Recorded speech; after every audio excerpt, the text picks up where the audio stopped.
Hey everyone, so we're going to start going into seeing what's going on with the tarot for the week, see what's going on with the energy. Remember, these are very general, it's not going to resonate with everyone, so take what resonates and leave what doesn't. Don't try and make that one fit now. All right, okay, so let's see what's going on. Let's see what's up. And even in my tummy, there is a sense that there is not necessarily a resistance, but there is more things that need to be cleaned up within this springtime. So whatever the resistance is, sit with it and work out what it is that you don't want to look at.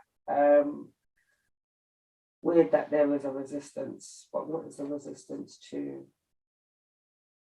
I think there's another space of stillness that needs to happen. There's a few cards that have come up, and let's see if we get some more insight. So the first card that we get is the gateway. So again, we're at that precipice, we're at that stage where we can push open the gate, step into that next portal, step into that next level. It's the next realm type of energy.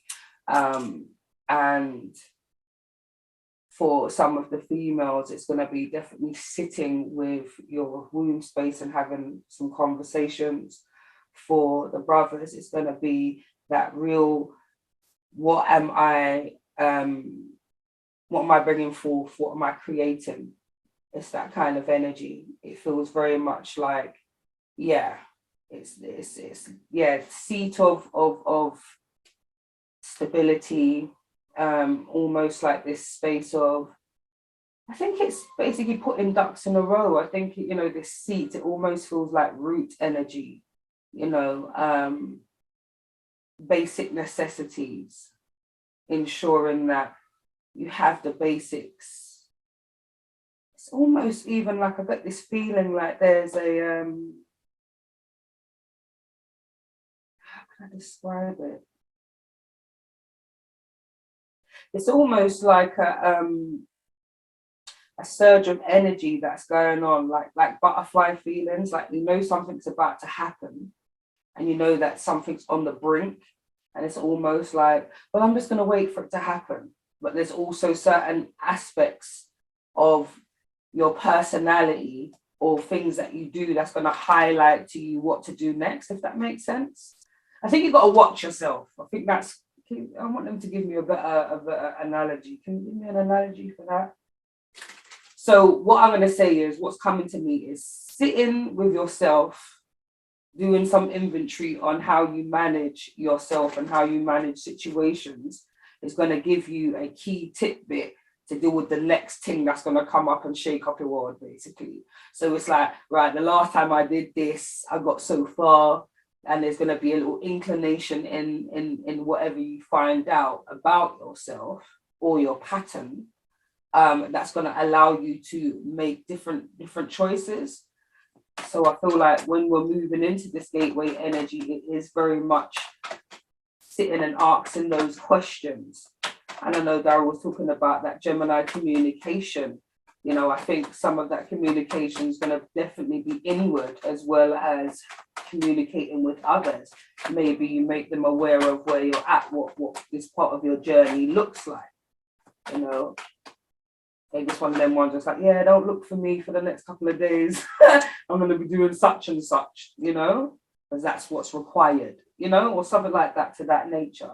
So what we've got is the gateway, yeah, and the tarot is talking about temperance. So again, things coming up, balancing, not going to one extreme to another. It's about balancing that emotion, balancing the actions.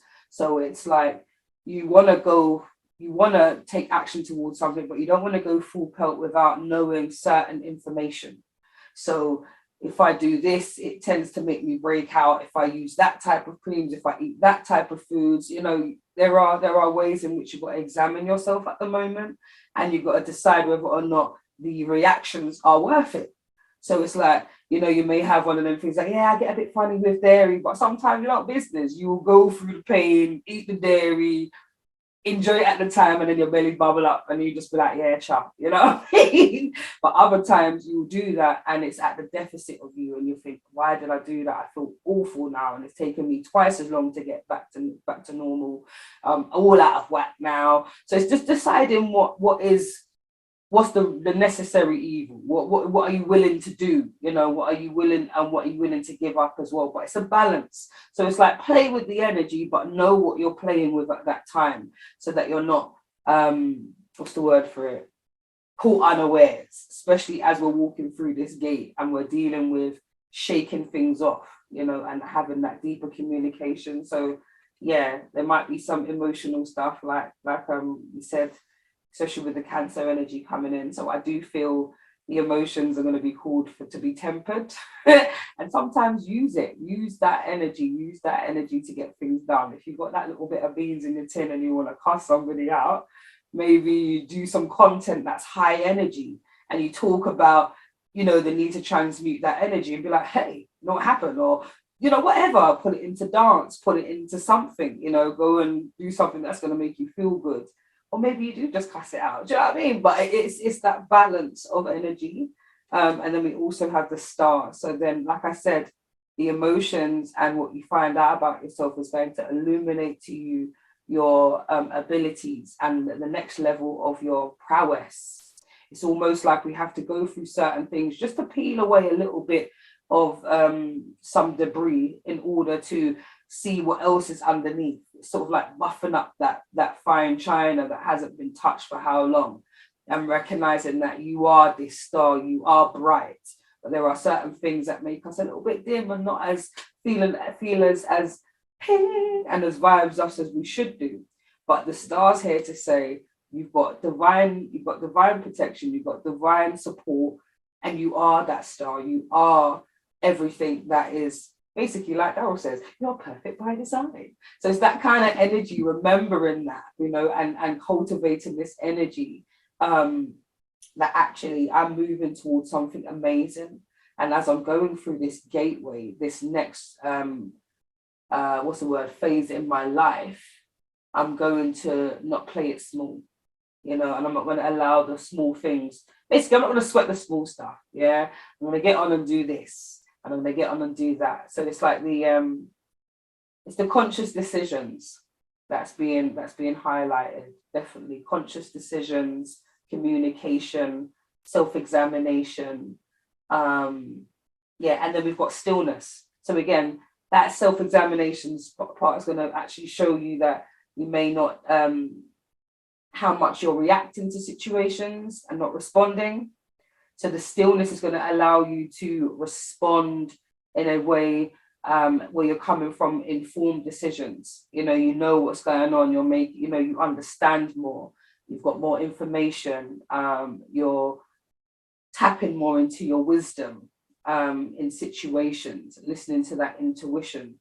And sometimes you have to be still for that. Sometimes you have to be absent from certain things, or you have to be feel separate. And it doesn't necessarily mean you do this thing alone totally, but there is a portion of this part that has to be done in stillness and not rush.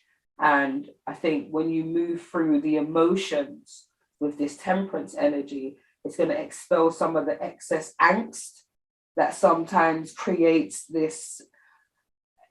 Angst is like also can kind of feel like excitement and butterflies. So it creates this velocity in your stomach. It creates this chemical reaction, and all over your body's got this kind of, it's like high receptors, and it's like when we need to go into a space of stillness, that high receptive energy at times can throw you out of whack. So you can't calm down.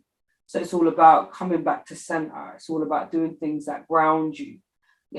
Take your shoes off and ground yourself on the ground and speak to Mother Nature, speak to yourself about calming down. Because I feel like towards midweek there might be stuff that kind of makes you feel a bit like maybe overwhelmed.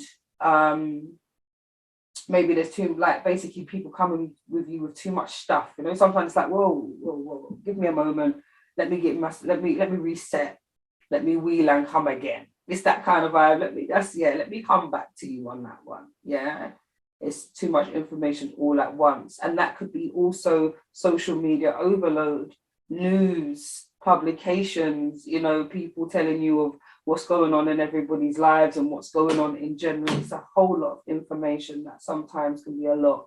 So stillness is asking you to just take a moment for pause while you're doing this inventory. Let's see what else pops up. Nine of Pentacles. Nine of Pentacles is about that independence energy. It's about feeling secure, moving towards feeling like you have enough. It's almost like that representation of manifestation. It's like saying, I have enough right now, and I also am working towards financial freedom. It's like they're telling me it's like another language, or change the language is what I'm hearing.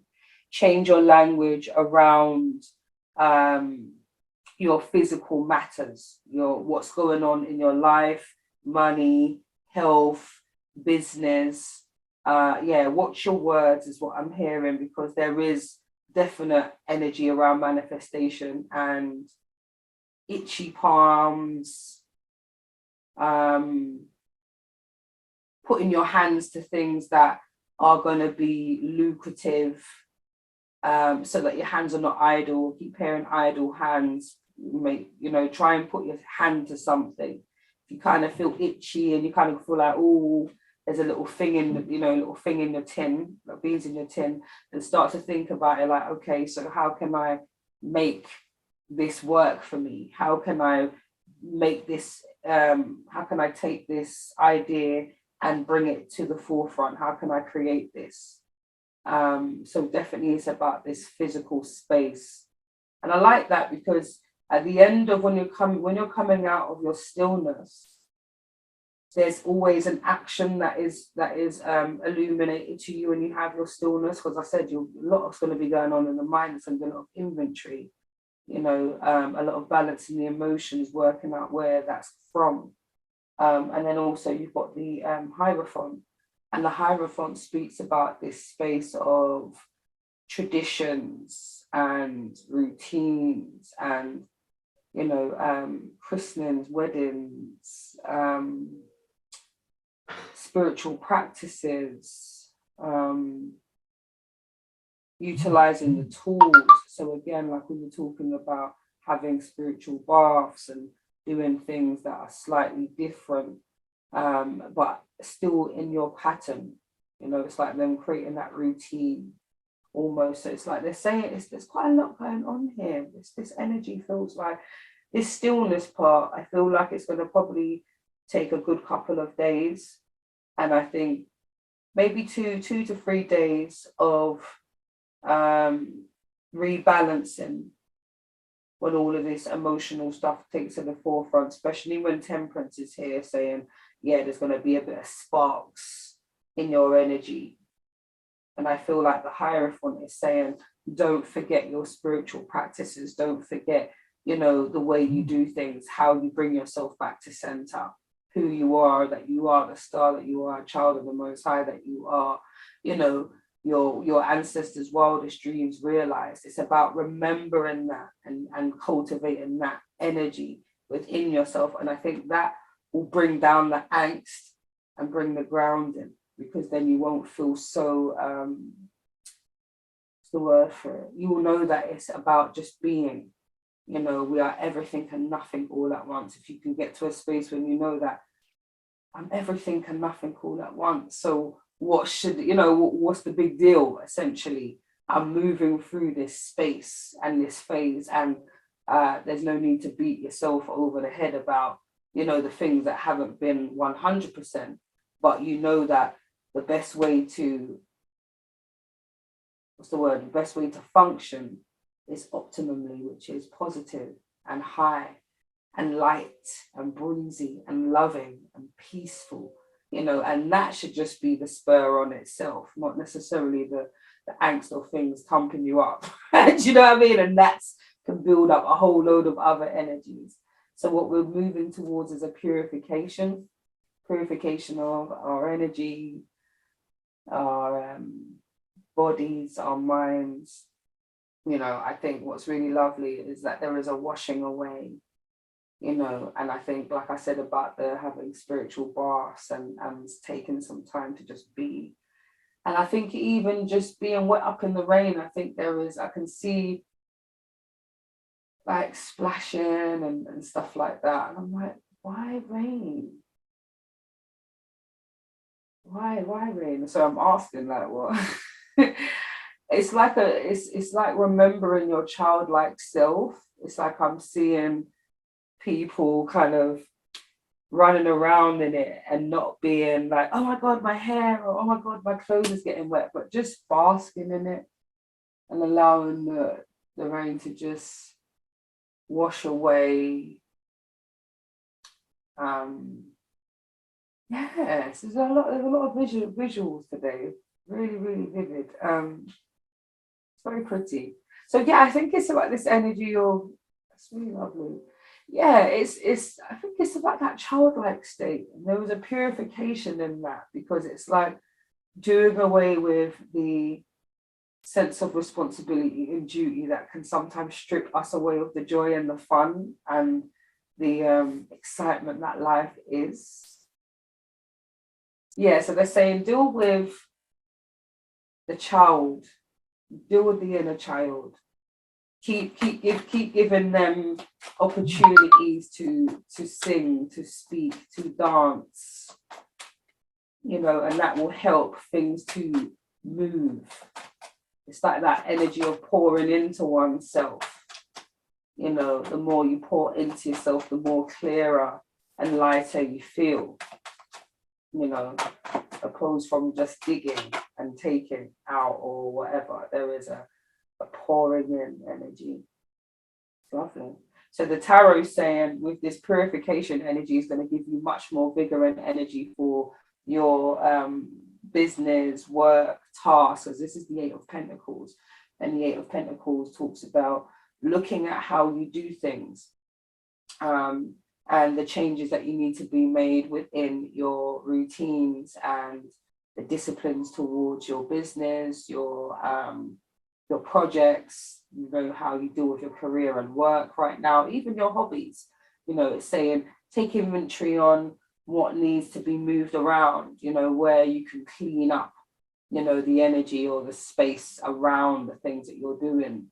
If there's any fears towards things being completed, then they're saying focus on the next part of the journey or the next piece of the puzzle, and what previous one will be sorted out by the time. It's about taking your mind off of it, basically, and start to utilize the energy for something else. Maybe it's the next cog, like the next thing in that particular project, or it could be another project. But while you're working on that, the pieces are being put together.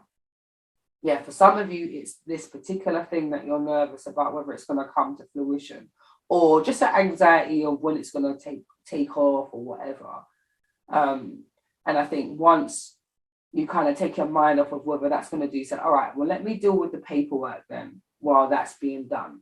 So then by the time you're doing the paperwork, everything physically is coming together, but without your attention and your focus on it and your angst and your worry and all of that.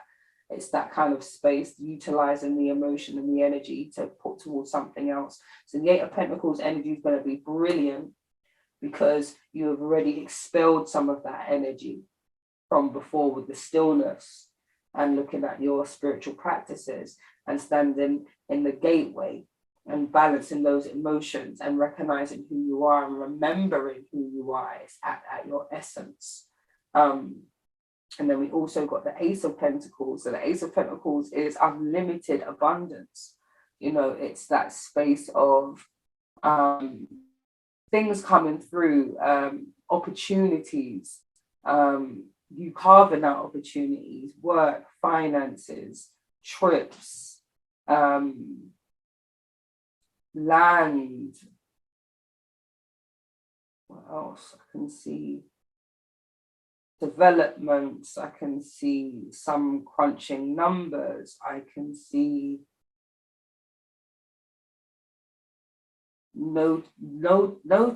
notices or labels.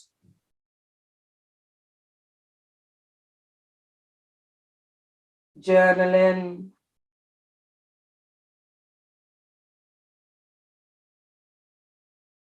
I can even see theatre, expressing. I think there's a space around being creative as well. I'm seeing a lot of paints and colours.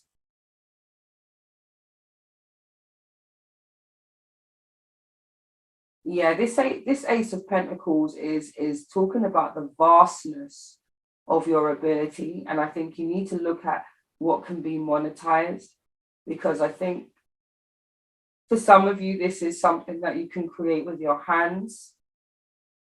Others, this is digital things that can be used as a passive income, something that you can do with your eyes closed kind of situation. They're showing me. Yeah, they're saying throughout this purification, throughout this space, you're going to have a surge of energy that's going to show you certain things that you should be able to be doing. Some will be childhood stuff. Yeah, there's money to be made here, guys. I think you start need to look at how you can monetize the things that make you excited. And to do that, you need to sit down with it. Once you get that idea, sit down and start the planning. This isn't the time. You've got the Hermit card. This isn't the time to run out and tell everybody your plans. This is the time to sit down and say, right, what website can I jump on? You know, what free platform can I put this on? You know, how best can I put this together? And in the most, not saying necessarily the shortest time, but I don't think this is going to be a very long process. It doesn't seem like something that you need to put, not to say not to put so much energy in. It's going to be free flowing, is what I'm saying, because the hard energy was done at the gates, and the pushing through. That part's already been done, so it's more like the calm reflection with the Hermit, you know, and then the details will just come, because we know that the Virgo energy is very detailed, you know, but that's just them of nature. So you're not going to have to pull at this. It's just going to come. You know, you don't have to be, you know, right, I have to sit down for an hour and get something done and I've got to mind map. It's not going to be like that. It's going to be the excitement of, right, could it be done? Oh, so, you know, so that I can make a little bit of change. I don't even look at that. And that could just be towards, I don't know, my dinners each month fund. You know what I mean? Or my theatre fund. Oh, this one's going to go towards my toes. This one is just going to go towards what? Do you know what I mean? That kind of vibe. Oh, I like that. Let's see what the Angels of Abundance have to say. Okay. Focus on your priorities. What else do we have? Ooh.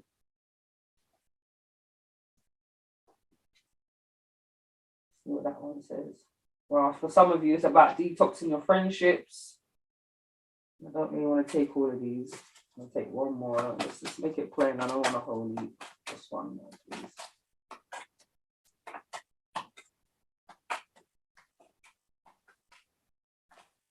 Not being plain art. Some of these things too. It means there's a bag of stuff they want to talk about, but we ain't got time for all of that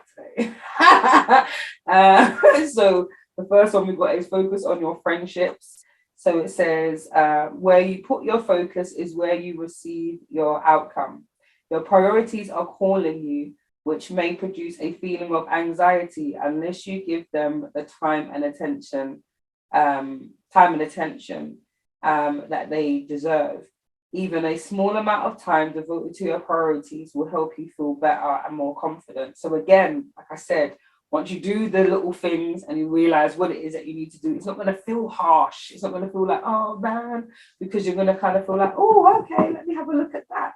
Let me cross the I's, let me dot the T's. You know, cross the T's and dot the I's. I was thinking, yeah, that sounded mad. It was back to front. But yeah, it's about getting things into perspective, you know, and I like that, because what's going to happen is while you are going through the emotions, you're going to have to temper yourself from the anxiety to just straight get to the end result, when they're saying take the time, go through the space, let the, like, basically let the natural process take hold, you know, and don't just focus on the stuff that feels crappy from all the emotional stuff that's coming up, but more focus on the, you know, the positives that you know, what you've learned throughout it. It's like, oh, do you know what? I was a little bit more ratty, or I was a little bit more negative towards this situation or that people, that person, that place, or whatever. And I feel a bit differently now. You know, I recognize that it was more to do with how I processed the situation, is how I looked at it. Do you know what I mean? Where some things ain't really fact. You know what I mean? So you're able to look at it like, yeah, all right then. Okay. Yeah, maybe that's a me problem. You know what I mean? And then you just kind of like, or not, you know, and it could be like what this card says. And sometimes you might just need to detox some of your friendship groups or the people that you flex with. So it says, your abundance flow is being affected by the people with whom you're spending time. So be discerning about your associations and relationships. Choose to be with people who are inspiring, generous, and supportive. So again, if there is any stuff that's coming up through the gateway and it's just like, this person, whatever, then maybe that's something you need to kind of look at. Is it something to do? Is it a you problem? Are they irking something within you that you need to heal, you need to address? Or is it just time to call time on that particular energy? Whether you love them, yes or no, maybe they're just not meant for this particular part of the journey, this particular chapter. And that's okay. That's all right. So let's get some advice as we close the reading. I like the fact that there is inventory going on. You know, sometimes you get these cards like, yeah, get rid of them, da, da, da, da, da. Do you know what I mean? And it's like sometimes people get rid of folks and really you were the issue. Do you know what I mean? Like it weren't a them problem. It was what you couldn't manage at the time. You know, emotionally it was too much, or it was, you know, whatever. So at least take inventory before you give people the sack, is what I'm saying. Whether that be in friendships, in, you know, relationships, or the or ones that are platonic and work related. Yeah. So we've got awakening, the first card we've got here. So it says, "Oh my Lord, wake me from life as a spiritual sheep. May I hear you through my own instincts and common sense." Did you hear? Let me say it one more time again. Yeah, just in case you didn't hear me. And I told you there's going to be some stuff throughout the stillness. Yeah, where you're going to be doing some inventory. Right. So listen to this awakening card. Look at this beautiful card, by the way. Yeah, gorgeous. So it says, "Oh Lord, wake me from life as a spiritual sheep. May I hear you through my own instincts and common sense." So I said it's going to come through as natural. And this is what we're asking for. We're asking for the things that we need to be something that we want. It should just be natural, you know, like the way we do things, you know, it should just be like, I just want it to be easy, like the way I breathe, or the way I just eat, or the way I do whatever. And that's the kind of energy that's, you know, and we're moving towards that. So don't beat up yourself that it's not, everything ain't second nature right now. It's about the work, you know, remember it's about the journey itself. And then we've got, this one came first. So we have delusion. So it says, intention without surrender can be a fast path to delusion. So intention without surrender can be a fast path to delusion. Okay. So you have to surrender to the flow, to the flow of the energy, to where you're being led, to the divine detours, you know. It's really about just surrendering to the process, to the feelings, to what comes up, to just seeing, taking inventory, being uncomfortable, being put in a position where you utilize the energy and the emotions. Yeah, I like that. And then lastly, we have grounded, and it says, Many of the most evolved beings on earth are regular folks living with joy, dignity, and courage. Oh, listen to the bars. Grounded. So it says, many of the most evolved beings on earth are regular folks living with joy, dignity, and courage. And I think that really is homing in on the fact that although we know that we are divine beings and that we're children of the Most High and all of that, it doesn't have to look like anything in particular. You know, sometimes it's like you think, oh, that person is so evolved because, you know, I don't know, they wear sandals and they only eat alkaline and they always just seem to kind of have a Zen mode, or that girl always wears the bindi and she always seems centered, or she wears the big African earrings and you know what I mean? There's like an apparel, you know, sometimes we can get stuck on what it looks like or what it's supposed to look like. And when it's talking about regular folks, it's like you and I, you know, we're not regular in the sense that we're not perfect, but again, remembering that we're everything and nothing at once. So yeah, you know, we're all here to do something, but it doesn't have to look like anything particular. Just do your walk the way your walk's supposed to look, you know what I mean? And that's just supporting, grounding yourself so that you don't have to keep chasing some type of ideal that causes anxiety and causes worry and robs your joy. You know, when you're looking at anybody else, you know, it kind of robs your sense of accomplishments. Yeah. So again, grounded, yeah, surrendering so we don't come into delusion, thinking, yeah, we're going to do this and do that, but we're not going to allow space for things to be moved. I want this, but I don't want to change anything. A bit deluded then, isn't it, really? And then that awakening energy, asking for things to just be, you know, as second nature. So yeah, man, take what resonates, leave what doesn't, and live up on yourself and have a wonderful, wonderful strong. Take care, my lovelies. Big up. That's me down. Thank you. Thank you so much for that reading. I got so much from it. We'll be discussing that in the reflection. Thank you everyone who has watched this weekly forecast. As always, we love you and never forget you are perfect by design. We'll see you again next week.